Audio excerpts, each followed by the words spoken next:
Surprise! I even felt like I better put a little makeup on and then forgot my lipstick. Y'all, I hate to sound so desperate on those community messages on my community tab I leave, but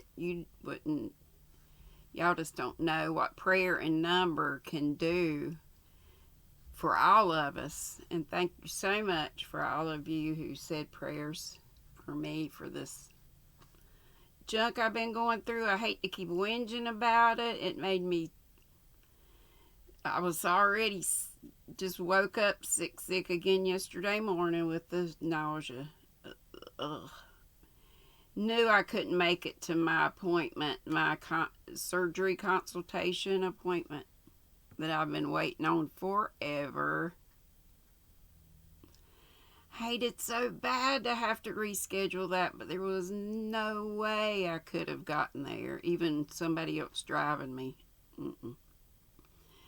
So the new date for the surgery consultation, I was hoping, I told the gal, I said, I have been so sick, I wish I could just go ahead and have the surgery and skip this part, but guess not. She went on with the new date is March 9th, 3:30, so y'all just please, if you wouldn't mind keeping me in your prayers that I'll stay good till I can have surgery, and then everything will be better on the other side. I'm looking forward to that. Anyway, thank you, Jesus, and thank you for your prayers that today, right now, I'm good. Okay, back to chapter 11, part 2. The last thing I read was, "Oh, you did you?" she said. "Well, you'd better come inside." She led the way into the hall, along it into a room at the back of the house, facing on the garden. It was a fair-sized room, but looked smaller than it was, owing to the large number of chairs and tables crowded into it. A big fire burned in the grate, and a chintz-covered sofa stood at one side of it. The wallpaper was a small gray stripe with a festoon of roses round the top. Quantities of engravings and oil paintings covered the walls. It was a room almost impossible to associate with the expensive personality of Miss Gilda Glenn. "Sit down," said Mrs. Honeycott. "To begin with, you'll excuse me if I say I don't hold with the Roman Catholic religion." He's still in his get-up. "Never did I think to see a Roman Catholic priest in my house, but if Gilda's gone over to the Scarlet Woman, it's only what's to be expected in a life like hers, and I dare say it might be worse. She mightn't have any religion at all. I should think more of Roman Catholics if their priest were married. I always speak my mind. And to think of those convents, quantities of beautiful young girls shut up there, and no one knowing what becomes of them. Well, it won't bear thinking about." Mrs. Honeycott came to a full stop and then drew a deep breath. Without entering upon a defense of the celibacy of the priesthood or the other controversial points touched upon, Tommy went straight to the point. "I understand, Mrs. Honeycott, that Miss Glenn is in this house?" "She is. Mind you, I don't approve. Marriage is marriage, and your husband's your husband. As you make your bed, so you must lie on it." "I don't quite understand," began Tommy, bewildered. "I thought as much. That's the reason I brought you in here. You can go up to Gilda after I've spoken my mind. She came to me after all these years, think of it, and asked me to help her, wanted me to see this man and persuade him to agree to a divorce. I told her straight out I'd have nothing whatsoever to do with it. Divorce is sinful. But I couldn't refuse my own sister shelter in my house, could I now?" "Your sister?" exclaimed Tommy. "Yes, Gilda's my sister. Didn't she tell you?" Tommy stared at her open mouth. The thing seemed fantastically impossible. Then he remembered that the angelic beauty of Gilda Glenn had been in evidence for many years, he had been taken to see her act as quite a small boy. Yes, it was possible after all, but what a piquant contrast. So it was from this lower middle class respectability that Gilda Glenn had sprung. How well she had guarded her secret. "I'm not yet quite clear," she said. "Your sister is married?" "Ran away to be married as a girl of 17, said Mrs. Honeycott succinctly. "Some common fellow far below her in station, and our father a reverend. It was a disgrace. Then she left her husband and went on stage, play acting. I've never been inside a theater in my life. I hold no truck with wickedness. Now, after all these years, she wants to divorce the man. Means to marry some bigwig, I suppose, but her husband's standing firm, not to be bullied and not to be bribed, and I admire him for it." "What is his name?" asked Tommy suddenly. "That's an extraordinary thing now, but I can't remember. It's nearly 20 years ago, remember, since I heard it. My father forbade it to be mentioned, and I've refused to discuss the matter with Gilda. She knows what I think, and that's enough for her. It wasn't Riley, was it?" "Might have been. I really can't say. It's gone clean out of my head. The man, I mean, was here just now." "That man, I thought he was an escaped lunatic. I'd been in the kitchen giving orders to Ellen. I just got back into this room and was wondering whether Gilda had come in. She has a latch key. When I heard her, she hesitated a minute or two in the hall, then went straight upstairs. About 3 minutes later, all this tremendous rat-tatting began. I went out in the hall and just saw a man rushing upstairs, and there was a sort of a cry up there, and presently down he came again and rushed out like a madman. Pretty goings on." Tommy rose. "Mrs. Honeycott, let us go upstairs at once. I am afraid." "What of?" "Afraid that you have no wet red paint in the house." Mrs. Honeycott stared at him. "Of course I haven't." "That's what I feared," said Tommy gravely. "Please let us go to your sister's room at once." Momentarily silenced, Mrs. Honeycott led the way. They caught a glimpse of Ellen in the hall backing hastily into one of the rooms. Mrs. Honeycott opened the first door at the top of the stairs. Tommy and Tuppence entered close behind her. Suddenly she gave a gasp and fell back. A motionless figure in black and ermine lay stretched on the sofa. The face was untouched, a beautiful, soulless face like a mature child asleep. The wound was on the side of the head from a heavy blow with a blunt instrument that had crushed in the skull. Blood was dripping slowly onto the floor, but the wound itself had long ceased to bleed. Tommy examined the prostrate figure, his face very white. "So," he said at last, "he didn't strangle her after all." "What do you mean? Who?" cried Mrs. Honeycott. "Is she dead?" "Oh, yes, Mrs. Honeycott, she's dead, murdered. The question is, by whom?" "Not that it's much of a question. Funny, for all his ranting words, I didn't think the fellow had got it in him." He paused a minute. Still not feeling too great. Then turned to Tuppence with decision. "Will you go out and get a hold of a policeman or ring up the police station from somewhere?" Tuppence nodded. She too was very white. Tommy led Mrs. Honeycott downstairs again. "I don't want there to be any mistake about this," he said. "Do you know exactly what time it was when your sister came in?" "Yes, I do," said Mrs. Honeycott, "because I was just setting the clock back 5 minutes. As I have to do every evening, it gains just 5 minutes a day. It was exactly 8 minutes past 6 by my watch, and that never loses or gains a second."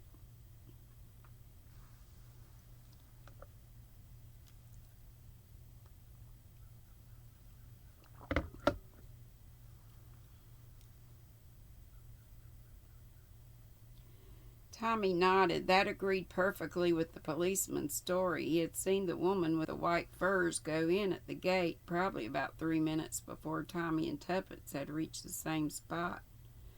Tommy had glanced at his own watch then and had noted it was just 1 minute after the time of their appointment. There was just the faint chance that someone might have been waiting for Gilda Glenn in the room upstairs, but if so, he must still be hiding in the house. No one but James Riley had left it. He ran upstairs and made a quick but efficient search of the premises, but there was no one concealed anywhere. Then he spoke to Ellen. After breaking the news to her and waiting for her first lamentations and invocations to the saints to exhaust themselves, he asked a few questions. Had anyone else come to the house that afternoon asking for Miss Glenn? No one whatsoever. Had she herself been upstairs at all that evening? Yes, she'd gone up at 6 o'clock as usual to draw the curtains, or it might have been just a few minutes after 6. Anyway, it was just before that wild fella came breaking the knocker down. She'd run downstairs to answer the door. And him, a black-hearted murderer all the time. Tommy let it go at that, but he still felt a curious pity for Riley, an unwillingness to believe the worst of him, and yet there was no one else who could have murdered Gilda Glenn. Mrs. Honeycutt and Ellen had been the only two people in the house. He heard voices in the hall and went out to find Tuppence and the policeman from the beat outside.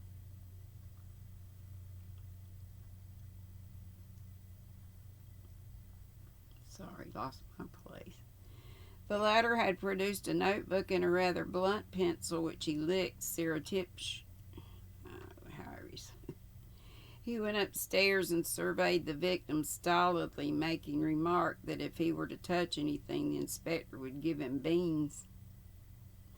He listened to all Mrs. Honeycutt's hysterical outbursts and confused explanations, and occasionally he wrote something down. His presence was calming and soothing.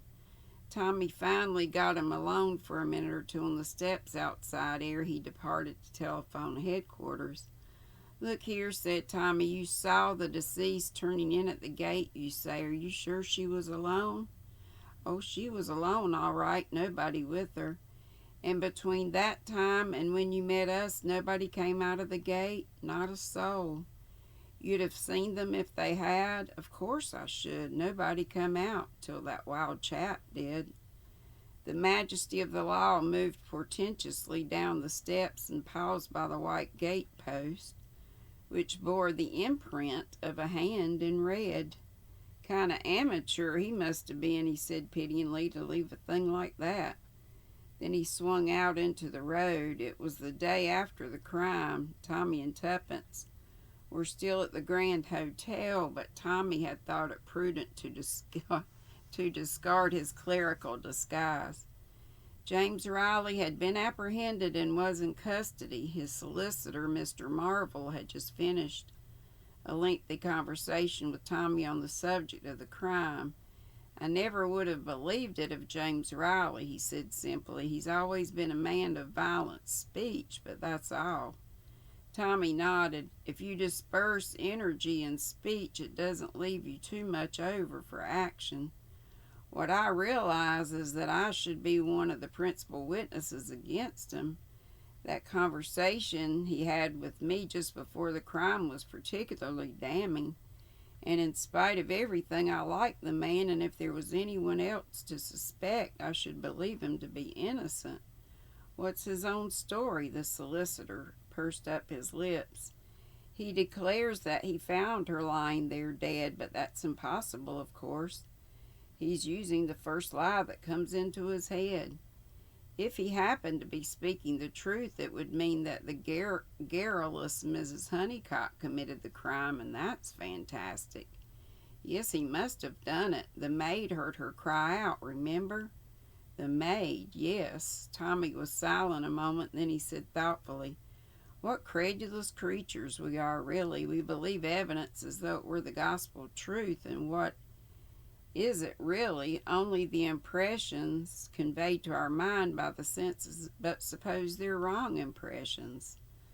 The lawyer shrugged his shoulders. Oh, we know that there are unreliable witnesses, witnesses who remember more and more as time goes on with no real intention to deceive. I don't mean only that, I mean all of us. We say things that aren't really so and never know that we've done so. For instance, both you and I, without doubt, have said sometime or other, "That's the post," when what we really meant was that we'd heard a double knock and the rattle of the letter box. 9 times out of 10 we'd be right, and it would be the post, but just possibly the 10th time it might be only a little urchin playing a joke on us. See what I mean? Yes, said Mr. Marvel slowly, but I don't see what you're driving at. Don't you? I'm not sure that I do myself, but I'm beginning to see.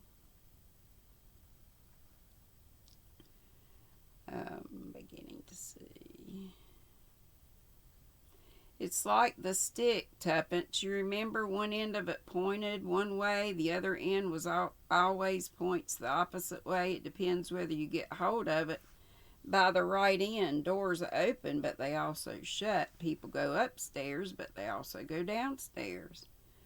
What do you mean? Demanded Tuppence. It's so ridiculously easy, really, said Tommy, and yet it's only just come to me.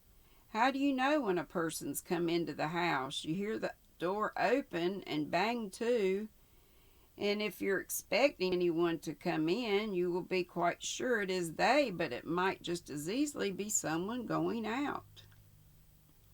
But Miss Glenn didn't go out. No, I know she didn't, but someone else did, the murderer. But how did she get in then?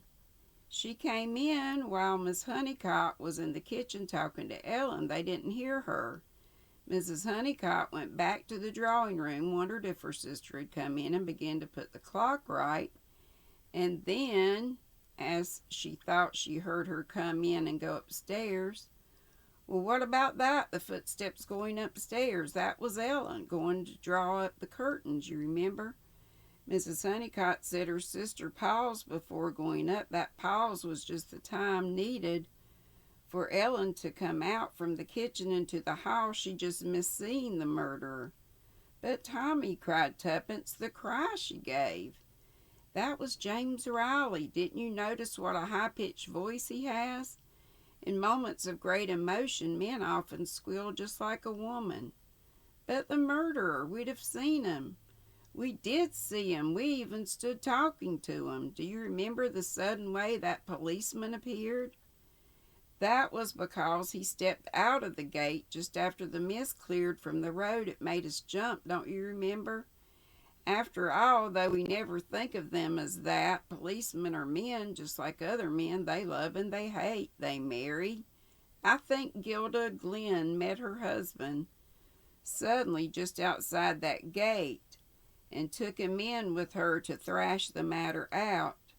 He hadn't Riley's relief of violent words, remember. He just saw red, and he had his truncheon handy, Truncheon, and that's it. And the next chapter is 12, The Man Who Was Number 16.